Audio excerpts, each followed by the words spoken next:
December 1986, 30,000 feet above the Hindu Kush. The air is brittle, a thin, sub-zero veil. Below, the mountains are frozen teeth gnawing at the sky. Above, the stratosphere is an infinite, darkening blue. Inside the Boeing E-3 Sentry, the world is a soft, electronic hum.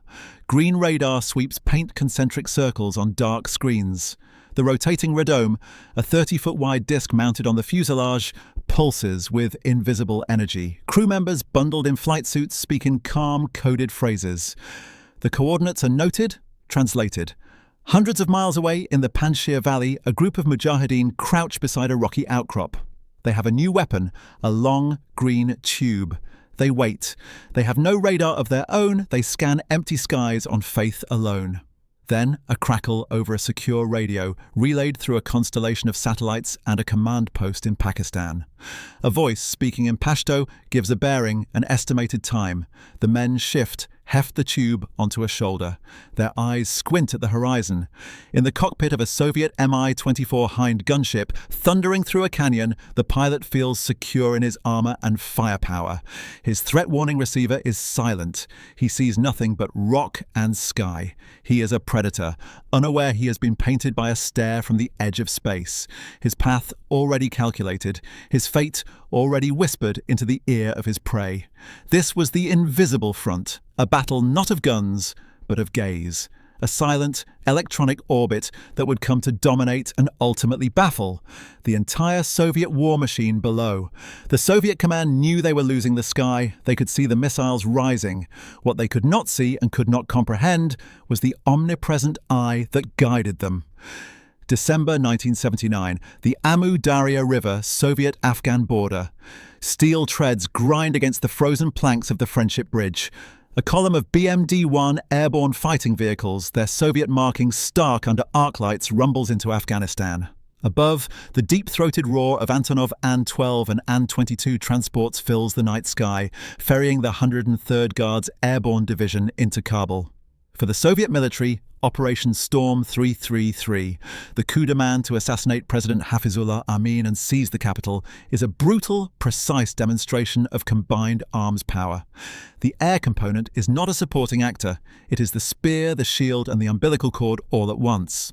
This initial invasion showcased the Soviet concept of Vozdushnodesantnaya Operatsiya, the air landing operation. Control of the air was assumed, an inherent condition of warfare. The Afghan Air Force, equipped with obsolete MiG-17s and Mi-8 helicopters, was negligible. The real aerial power belonged to the Soviet frontline aviation, Frontovaya Aviatsiya, of the Red Army and the separate nationwide air defense forces, Voiska Protivovozdushnoi Oborony, PVO. The Soviet aerial doctrine in Afghanistan settled into a brutal, two-tiered system. The PVO established a secure bubble over major bases like Bagram and Shindand, with SA-2, SA-3 and later SA-8 missile systems, and interceptor regiments of MiG-21s and MiG-23s. Their primary paranoid focus was outward, toward the theoretical threat of American or Pakistani incursion. Inside this bubble, frontline aviation operated with near impunity. Squadrons of Mi-24 Hind attack helicopters became the iconic instrument of Soviet power. They were flying tanks, providing devastating close air support for ground columns, terrorizing villages, and clearing mountain passes. Alongside them, Su-25 Frogfoot ground attack aircraft brought bomb loads and heavy cannon fire to bear, while fleets of Mi-8 HIP and Mi-6 Hook transport helicopters moved troops and supplies across a country with few roads. For the Mujahideen in the early 1980s, the sky was a realm of pure terror. They possessed no radar, no early warning, and initially, no effective countermeasures. Soviet aircraft owned the operational tempo. 7mm Yak-B Gatling guns shredding rock and flesh with equal ease. The guerrillas' only defenses were concealment, dispersion, and a handful of dated, man-portable systems. The Strela II, SA-7 Grail, an early Soviet infrared homing missile, was their primary tool. It was unreliable, susceptible to countermeasures, and required a near-perfect tail-chase engagement against a slow, low-flying target. A Hind pilot, seeing the telltale smoke trail, could simply flare and turn, rendering the missile useless. The psychological and tactical dominance was absolute. Soviet air power allowed them to project force anywhere, resupply isolated outposts, and conduct punitive raids at will. The Mujahideen were forced into a reactive, nocturnal existence. Their war was one of ambush and retreat, constantly looking over their shoulders for the thrum of turbine engines. The Soviet military, analysing their own overwhelming advantage, saw the air war as a solved equation. Their frustrations lay in the stubborn resilience of the guerrilla on the ground, not in any challenge to their aerial supremacy. Yet this very sense of invulnerability would become a critical vulnerability. It blinded them to the subtle, fundamental shift occurring far above the reach of their guns and missiles, where a new kind of aircraft was beginning to orchestrate a revolution. 1980 to 1984. The Situation Room. The Soviet invasion of Afghanistan presented the United States with a strategic opportunity cloaked in moral outrage. Direct military confrontation was unthinkable. The risks of escalation into a nuclear exchange were too great. The Carter Doctrine drew a line in the sand, but the response needed to be asymmetric, deniable, and devastatingly effective. The answer, championed by CIA Director William J. Arayants. This required a weapon far more sophisticated than rifles. The program, codenamed Operation Cyclone, became the largest and longest CIA covert operation in history. Its initial phases focused on funneling Warsaw-packed weaponry, Egyptian AK-47s, Chinese mortars, through Pakistan's Inter-Services Intelligence, ISI. But by 1984, as the Mujahideen bled under relentless aerial assault, a consensus emerged in Washington. To fundamentally alter the war's calculus, the guerrilla needed to contest the sky. The question was how? Enter the Afghanistan Task Force, a clandestine cell operating at the nexus of the CIA, the Pentagon, and the White House. Their mission was to identify and deliver game-changing technology. The obvious candidate was a better surface-to-air missile, but simply handing over advanced missiles was insufficient. A Stinger, without targeting data, is a blind sniper. The Mujahideen needed to know where and when to look. They needed a system that could negate the Soviet advantage of surprise and mobility. The solution was not a weapon, but a command, control, communications, and intelligence C3I platform. Air Force possessed the ultimate embodiment of this concept, the E-3 Sentry Airborne Warning and Control System, AWACS. Based on the Boeing 707 airframe, the AWACS was a revolutionary asset. Its rotating AN/APY-1 radar could see over 200 miles in any direction, distinguishing between low-flying aircraft and ground clutter, a look-down, shoot-down capability Soviet ground radar in Afghanistan's mountains lacked. It could track hundreds of contacts simultaneously, directing fighters, managing airspace, and providing an unparalleled God's-eye view of the battlefield. But deploying AWACS directly over Afghanistan was impossible. It would be an act of war. The strategic genius lay in its positioning. With the blessing of Pakistan's President Zia-ul-Haq, AWACS aircraft began regular patrols from Pakistan Air Force bases like Kamra and Masroor. Flying just inside Pakistani airspace along the volatile border, the E-3's radar gaze could penetrate deep into Afghan territory, monitoring Soviet flight patterns, base activities, and troop movements. Alongside the E-3, another, even more shadowy platform entered the fray. The EC-135 Looking Glass and modified EC-130 Combat Shadow aircraft.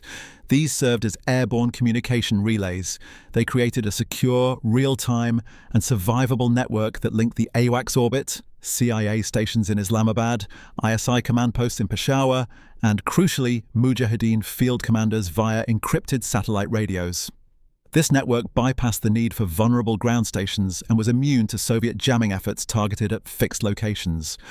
By 1985, an invisible architecture was in place. A Soviet pilot taking off from Bagram was now potentially tracked from engine start. His flight path was analysed in the air-conditioned cabin of an AWACS. That intelligence was fused with signals, intercepts, and human reports, turned into a targeting solution, and beamed via an orbiting communications node to a CIA handler. The handler would pass it to an ISI liaison, who would then radio, in Pashto or Dari, to a group of fighters in a valley ahead of the aircraft's path. The loop was closed not with a pull of a trigger, but with the calm utterance of coordinates over a static-filled channel. This system transformed the very nature of the air threat. The The Mujahideen were no longer waiting blindly. They were being fed.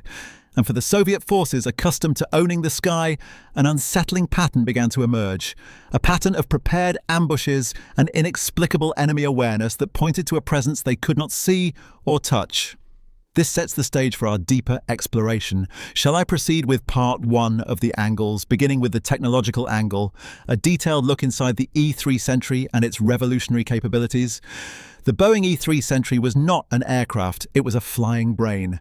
Its power resided not in speed or armament, but in its ability to collect, process, and disseminate information on a scale previously confined to vast, vulnerable ground installations. At its core was the AN/APY-1 radar, housed within the iconic 30-foot diameter rotordome mounted on struts above the fuselage. This was a pulse Doppler radar, a critical distinction. Older radar systems struggled with ground clutter. The radar returned from mountains, valleys, and buildings that would swamp the signal from a low-flying aircraft. The Doppler principle allowed the AN/APY-1 to filter out all returns that were stationary or moving at the speed of the ground. Only objects moving at a different speed, like an aircraft or helicopter, remained on the screen. This look-down capability was revolutionary. A Soviet Mi-24 pilot flying nap of the Earth through a canyon, believing himself invisible to ground radar, was in fact a clear, bright track on the AWACS console. The radar could perform a 360-degree sweep every 10 seconds while simultaneously maintaining dedicated stare tracks on high-priority targets. Its effective range varied with altitude and terrain, but from its patrol altitude over Pakistan, it could see approximately 250 miles into Afghan airspace, covering all major Soviet bases and the crucial eastern guerrilla supply routes. Inside the fuselage, the mission crew compartment resembled the bridge of a starship. Rows of consoles faced inward, bathed in the soft glow of radar screens and tactical displays. The crew of 13 to 19 specialists was a cross-section of Airborne command. Radar operators identified and classified contacts. Surveillance officers managed the overall air picture. Weapons directors were the pivotal link. They could, in a tactical sense, own an aircraft they were tracking. Using secure data links and voice communications, they could vector a fighter, guide a rescue mission, or, in the Afghan context, provide the precise vector, speed, and altitude of a Soviet flight to a ground unit. The data fusion was continuous. Information from the radar was merged with IFF, identification friend or foe, interrogations, signals intelligence from other assets, and intelligence reports. The system could track over 400 contacts simultaneously while maintaining control of dozens. For the Mujahideen, this meant a single AWACS orbit could monitor every Soviet aircraft taking off from every major airbase in eastern Afghanistan, track their progress, predict their likely targets based on flight patterns, and provide a warning window not of minutes but of 20 to 30 minutes. This transformed the guerrilla from a reactive force into one that could prepare deliberate, complex ambushes. The technology granted them the one thing they lacked: strategic warning. The AWACS did not fire a shot. Its lethality was purely derivative, residing in its ability to enable a perfect kill chain. The process was a seamless, multinational relay race of information. Phase 1, detection and tracking. A blip appears on the AWACS scope over Bagram Air Base. The radar operator classifies it. Fast mover, MiG-23, now a second contact. The surveillance officer assigns them track numbers. The weapons director notes their heading, 085 degrees towards the Panjshir Valley. Phase 2, analysis and prediction. The crew cross-references the flight path with known Mujahideen positions from human intelligence and signals intercept. A pattern emerges. Previous flights on this heading have struck villages in the Gorbund region.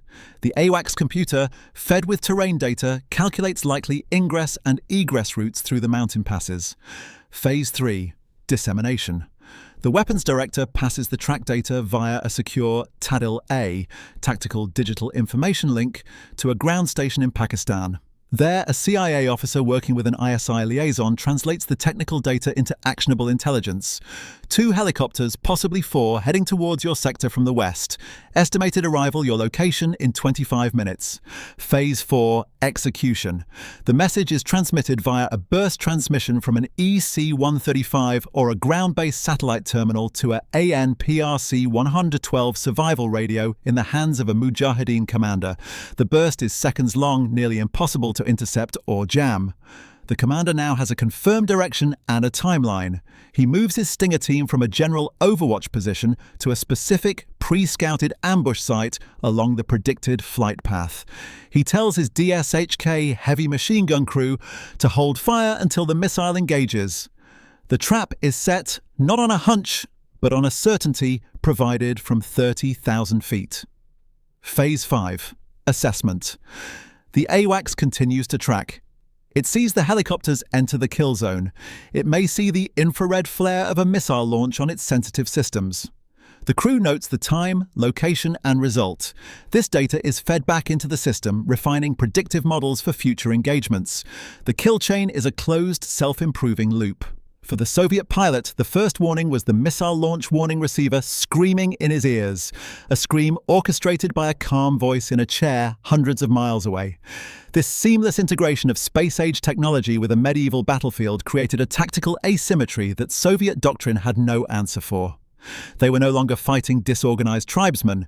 They were fighting a network whose most critical node floated, inviolable, just beyond their reach.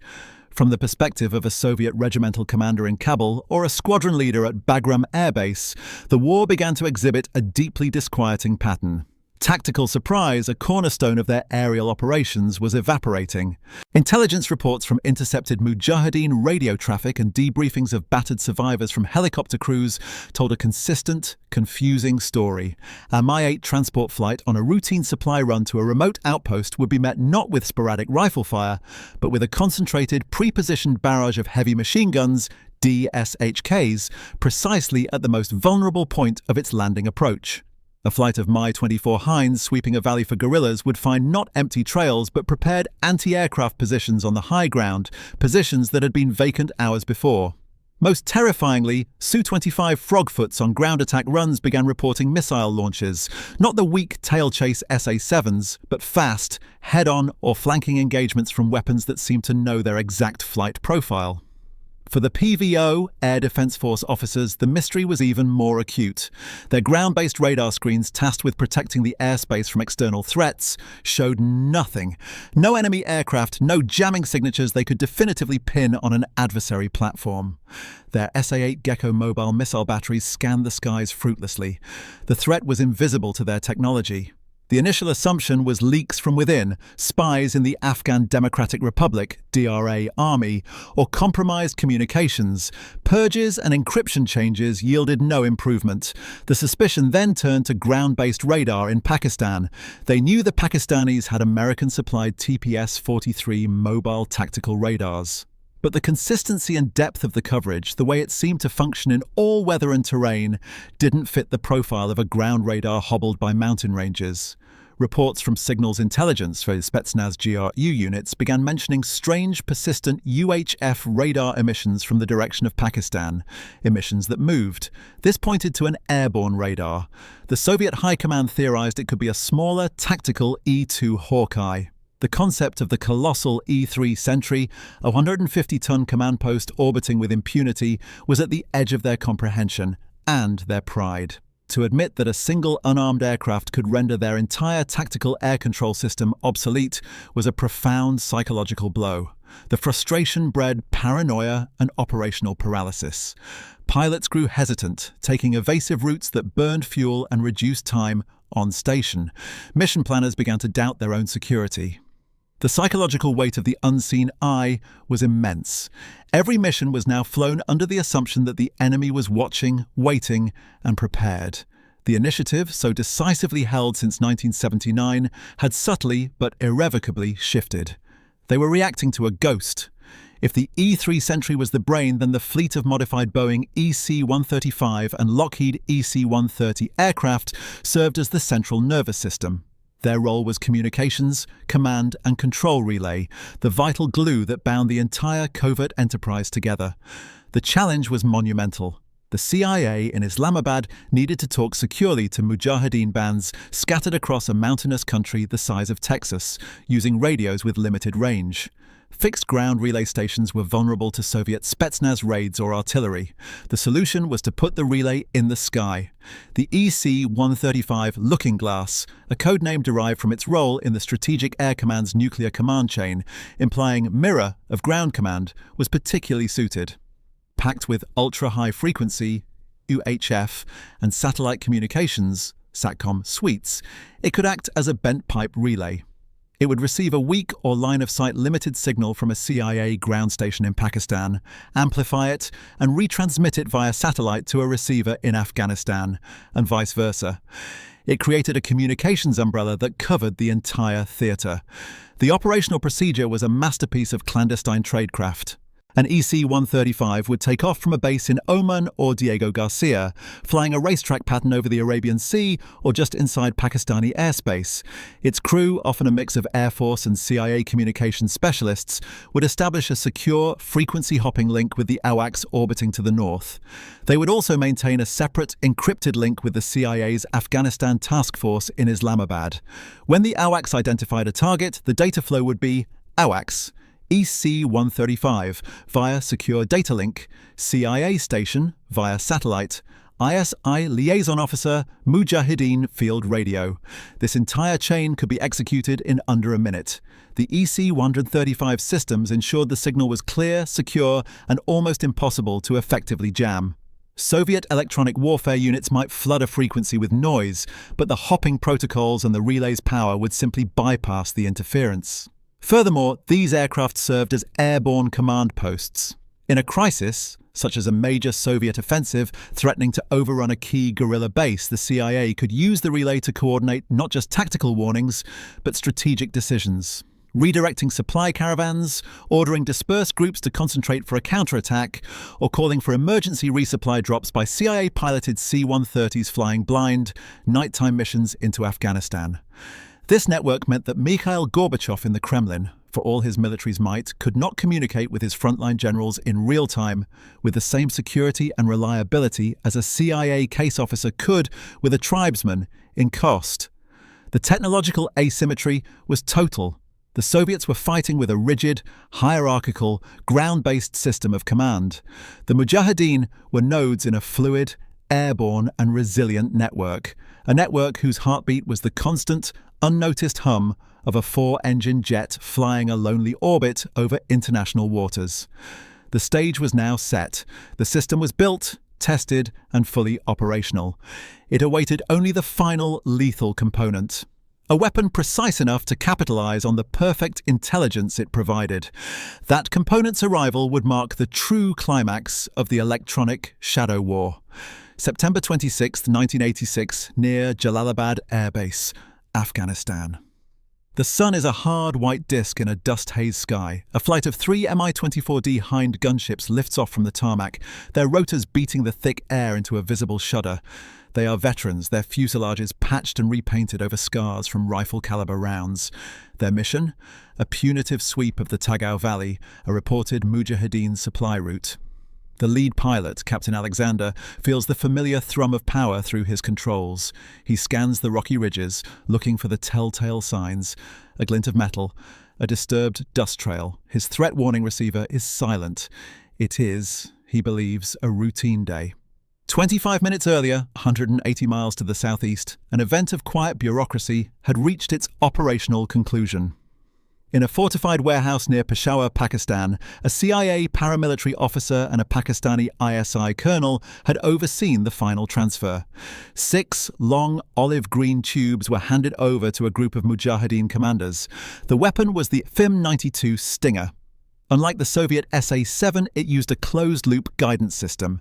Its seeker head didn't just chase the hottest thing, it tracked the target's infrared signature, made calculations, and sent steering commands to the missile in flight, making it highly resistant to decoy flares. It was a fire-and-forget weapon with a lethal range exceeding 3 miles. But the Stinger's true revolutionary nature was not just in its engineering, it was in its integration. The handover was not the end of the process, it was the middle. The receiving Mujahideen cell had been trained for weeks not just on the weapon's mechanics, but on a new language of engagement.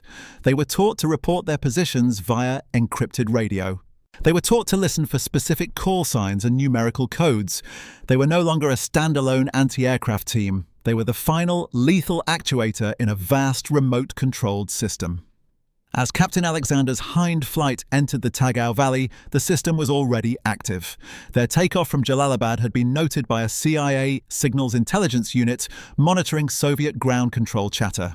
This human intelligence, HUMINT, was fused with the broad picture from the orbiting E-3 Sentry, which had now acquired the 3 helicopter tracks moving east. Aboard the AWACS, a weapons director monitored their progress. The aircraft's computer, referencing its terrain database, identified a narrow pass ahead of the Soviet flight as a prime engagement zone. The relay began. From the AWACS via the EC-135 relay, data flowed to the CIA station. 3 Hinds, track numbers 331-333, heading 095, speed 120 knots, will reach choke point Alpha at grid Delta Foxtrot 7821 in approx. In Peshawar, the CIA officer contacted the designated ISI liaison for the Jalalabad sector. The message was passed in clear but coded language over a separate, short-burst transmission to the field. In the Tagau Valley, the Mujahideen commander's ANPRC 1112 radio buzzed. He listened, then turned to his 2 best Stinger gunners. "They are coming," he said, "through the northern pass, 2 minutes." The gunners moved from their shaded rest position to pre-scouted firing points overlooking the pass. They uncapped the transit tubes, extended the bipods, and attached the BCU, battery coolant unit. The IFF antenna, a crude friend or foe interrogator supplied with the missiles, remained off. In this war, anything flying in this corridor was the enemy. They peered into the eyepiece of the AN Pass 7 sight, waiting for the audible growl that signified a locked-on target. In his cockpit, Captain Alexander felt a faint unease. The valley was too quiet. He ordered his wingman to spread formation and gain a little altitude for a better view. As his hind rose, its engine exhausts, superheated and massive, presented a perfect infrared signature against the cooler mountain rock. In the sight, the gunner saw the dancing Pipper. He placed it over the leading helicopter. A steady, rising tone filled his ears. The ding signaled lock. He took a breath, exhaled, and squeezed the trigger. A low whoosh and a violent kick. The missile streaked from the tube, a thin trail of smoke marking its path. For a second and a half, it seemed to drift. 2. It was not chasing the helicopter. It was computing an intercept course. Captain Alexander's warning system screamed at the last possible second. A horrific electronic shriek. He jerked his head left and saw it. A white smoke trail, impossibly fast, coming not from behind, but from his high right flank. He slammed the flare dispenser and pulled into a desperate diving turn. The cluster of infrared decoys bloomed behind him. The Stinger Seeker saw them, computed, and ignored them. It was already locked onto the larger, more intense source. The 3-kilogram high-explosive warpack detonated just below the Hind's starboard engine. The explosion shattered the turbine, severed control linkages, and turned the crew compartment into a storm of shrapnel and fire. The Hind did not crash so much as it disintegrated in a mid-air fireball, its shattered rotors cartwheeling away like broken scythes. The other 2 pilots, stunned, saw their leader's aircraft vanish. They broke formation wildly, diving for the canyon floor, jinking erratically. There was no return fire to suppress, no enemy position to identify, just a distant ridgeon and the fading smoke trail of the missile. The unseen enemy had struck with surgical, long-range precision. Aboard the AWACS, the weapons director watched one of the 3 radar tracks terminate in a blossom of secondary returns. Splash! Track 331, he reported calmly, his voice devoid of emotion. The data, time, location, result, was logged. Another point for the efficacy model. The system had worked perfectly. That first confirmed Stinger kill near Jalalabad was not merely a tactical loss for the Soviets. It was the definitive proof of concept. The theoretical architecture, AWACS detection, communication relay, guerrilla execution, was now a concrete, repeatable, and devastating battlefield reality. The invisible eye now had a fist. Winter 1986-1987, the 40th Army Headquarters, Kabul. The reports landed on the desk of General Boris Gromov, commander of the 40th Army, with the grim regularity of a funeral drum. Each file contained the same maddening elements: a flight manifest, a mission log, and an after-action report describing an ambush of uncanny precision. Pilot reported missile launch from high ground. No prior ground fire. Threat warning receiver activated too late. The trajectories were all wrong. The Mujahideen were no longer shooting at tails. They were making head-on and flanking engagements, the signatures of a weapon with superior seeker technology and, most critically, advanced warning. The Soviet military machine, engineered for a linear, high-intensity European battlefield, now faced a non-linear, systems-level threat. Their response was a cascade of desperate, often contradictory countermeasures, each revealing a deeper layer of their bafflement. Tactical innovation and increased risk. Pilots were ordered to abandon efficient flight paths. Helicopter assaults now followed contour-hugging, zigzag routes, flying just meters above the ground at maximum power, a tactic that burned fuel, strained engines, and reduced operational time to minutes. Fixed-wing aircraft like the Su-25 began operating at higher altitudes, above the Stinger's effective reach, but this drastically reduced bombing accuracy, turning precise, close air support into indiscriminate area bombardment. Night operations, once a Soviet forte, became even more critical, but also more hazardous. The psychological strain on air crews was immense. Every flight was a gauntlet. Technological countermeasures, a crash program was initiated to upgrade countermeasure suites. Helicopters and planes were fitted with additional flare dispensers, ASO-2V, sometimes firing salvos of dozens of flares in a carpet during vulnerable approaches. Infrared jammers like the L-166V1 Ertis were hastily installed on high-value aircraft. These were crude attempts to blind the Stinger's seeker, but they added weight, complexity, and were of limited efficacy against the missile's advanced discrimination logic. The Soviets even experimented with towed infrared decoys, hot canisters dragged behind helicopters on cables. These were ungainly, reduced performance, and were ultimately a testament to their desperation. The hunt for the ghost. The PVO and GRU Spetsnaz were tasked with finding and destroying the AWACS support structure. They knew, by now, it was an airborne radar. Fighter sweeps by MiG-23 MLDs and later MiG-29s were conducted along the Pakistani border, attempting to provoke or catch the E-3. But the AWACS, operating with a Combat Air Patrol CAPA of Pakistani F-16s and under strict rules of engagement, always stayed just outside sovereign airspace. The Soviet pilots would see them on their own radars, a large, slow, high-flying contact, but could not engage without triggering an international incident. It was a constant, galling taunt. Ground operations aimed at intercepting the communication chain were equally futile. Spetsnaz raids captured Mujahideen radios, but the burst transmission technology and frequency-hopping protocols made them useless for intelligence gathering.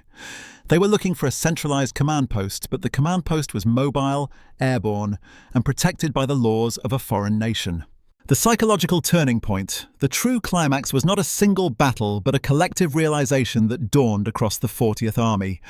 By late 1987, helicopter assault operations, the very symbol of Soviet mobility and shock power, were effectively grounded.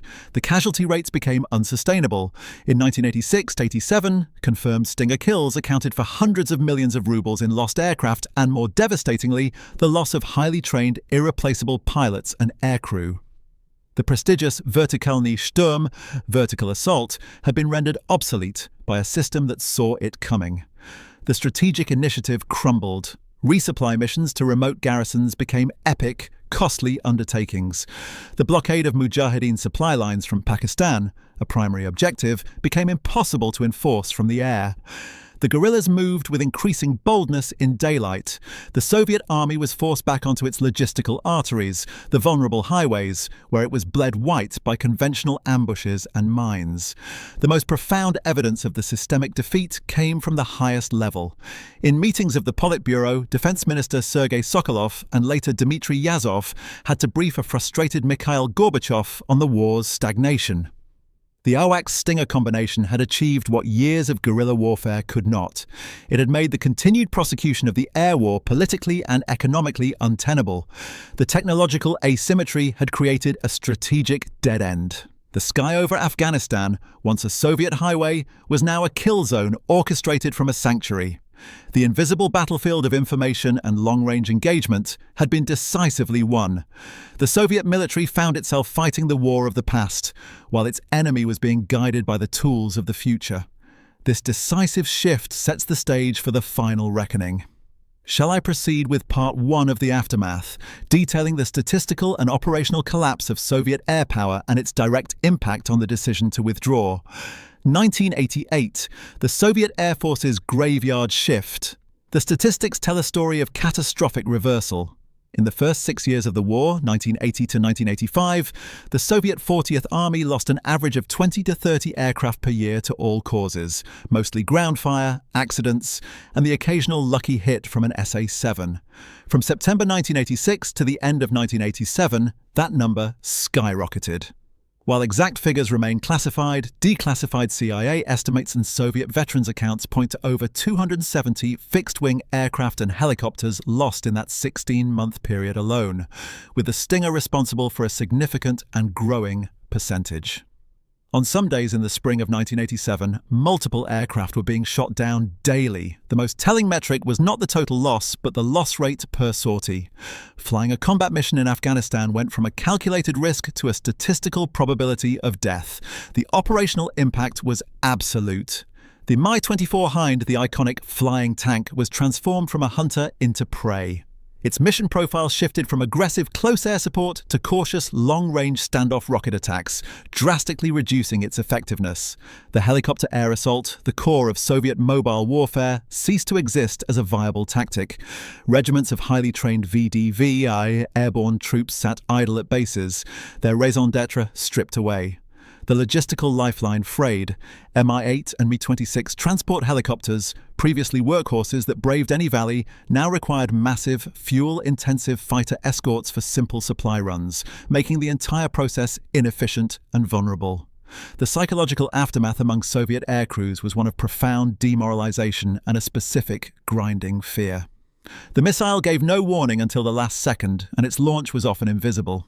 Pilots began to suffer from what Western analysts would later term Stinger psychosis, a hypervigilant state where any plume of dust or glint of sunlight was perceived as a missile launch, leading to erratic, dangerous maneuvering and premature flare deployment. The trust between pilot and machine was broken. The sky itself felt hostile. This aerial paralysis had a direct cascading effect on ground operations. Without reliable close air support, Soviet and DRA motorized rifle units were far more vulnerable during sweep and clear operations. They became tethered to artillery, which had to be painstakingly dragged into position. The Mujahideen, emboldened by their air defense umbrella, began to hold ground in daylight, transforming from pure guerrillas into a quasi-conventional force.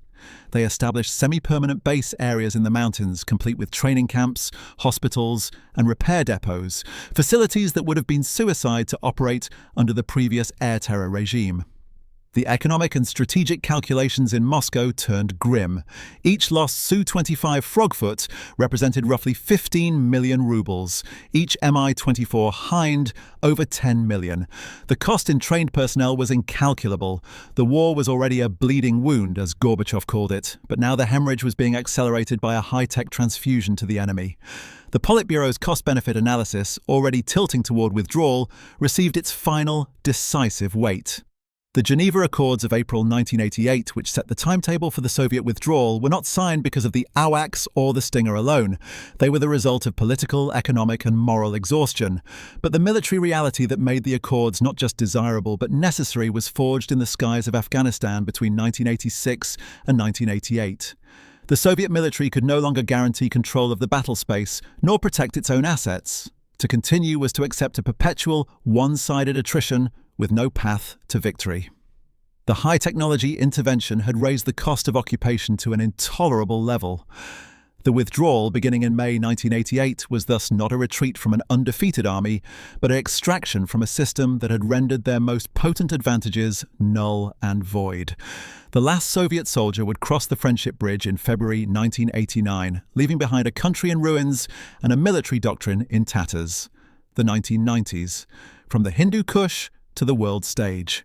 The lessons of the AWACS-Stinger synergy did not remain confined to the mountains of Afghanistan. They became foundational pillars of a new American way of war, one that prioritized information dominance as the precondition for victory. The conflict served as a vast, real-world laboratory, proving concepts that would define the coming decades. For the United States military, the experience validated the core principle of the emerging Revolution in Military Affairs, RMA. The integration of C4ISR, command, control, communications, computers, intelligence, surveillance, and reconnaissance, with precision strike, had been demonstrated in microcosm. The E-3 Sentry moved from a specialized asset to the linchpin of all major operations. In the 1991 Gulf War, AWACS aircraft, now networked with E-8 J-STARS ground surveillance planes and satellite constellations, provided an air picture so complete that coalition commanders knew the position of every friendly and enemy aircraft in real time. The Great Scud Hunt, while imperfect, showcased the attempt to use this architecture for time-sensitive strikes, a direct evolution from vectoring Stinger teams to vectoring F-15E Strike Eagles. The concept of the kill chain, find, fix, track, target, engage, assess, honed in the Afghan theater, became the rigid, digital gospel of American power projection. Network-centric warfare was born not in the Pentagon's simulations, but in the operational relay between Peshawar and the Panjshir. For the Soviet, and later Russian, military, the aftershocks were profound and humiliating. The defeat was studied with intense, bitter scrutiny. Soviet analysts coined the term reconnaissance strike complex, Razvedivatelno-Udani complex, to describe the system that had defeated them. They recognized that the individual components, the AWACS, the satellite comms, the Stinger, were less important than their seamless integration. The development of systems like the Krasuka and Murmansk-BN electronic warfare complexes, designed to jam AWACS and satellite communications, can be traced directly back to the helplessness felt by Soviet commanders in Afghanistan. Their doctrine shifted from contesting the air with superior fighters to denying the information architecture that made those fighters effective. The blowback, however, was swift and severe. The very success of the covert program created a dangerous legacy. Hundreds of Stinger missiles, and more critically, the training in their use, remained in the region after the Soviet withdrawal. The CIA's attempted buyback program in the 1990s was only partially successful. Some missiles found their way onto the global black market, a persistent nightmare for counter-terrorism agencies. The Mujahideen networks themselves, built and sustained by the CIA-ISI logistical pipeline, did not disband. They evolved. The expertise in guerrilla warfare, combined with a fanatical ideology nurtured during the anti-Soviet jihad, formed the nucleus of Al-Qaeda, and later, the Taliban's hardened core. The tools and tactics used to bleed a superpower were turned against their former sponsors and the world at large. The victory in the electronic shadow war had sown the seeds for a far more diffuse and ideologically driven global conflict. Finally, the conflict cemented a new geopolitical reality. It demonstrated that a superpower could be critically wounded not by direct confrontation, but by a proxy war amplified by cutting-edge technology. This lesson was absorbed in capitals from Tehran to Beijing. It showcased the potential of asymmetric warfare when empowered by a patron state's technological gifts. The image of a tribal fighter with a $100,000 missile, guided by a $300 million aircraft, brought down a $15 million helicopter, became the ultimate symbol of cost-effective, strategic attrition. The battlefield of Afghanistan in the 1980s thus became a pivot point in military history. It marked the end of an era where mass and firepower alone guaranteed dominance, and the beginning of an age where information, processed and delivered in real time from inviolable sanctuaries in the sky and space, became the ultimate weapon. The Soviet soldier left, but the eye in the sky remained, its lesson etched into the doctrine of every modern army. War has always sought the high ground. The hilltop, the castle keep, the orbital satellite. In the Afghan conflict, the Soviet Union held the land with its tanks and garrisons and artillery. But the United States, through a silent agreement and a technological marvel, seized the ultimate high ground, not of terrain but of information. The E-3 Sentry was more than an aircraft. It was a statement of philosophy. It embodied the belief that seeing the battlefield truly, wholly, and in real time is a form of control more absolute than occupation. Its victory was not measured in territory taken, but in options denied. It did not destroy a single Soviet tank, yet it paralyzed the fleet that supported them.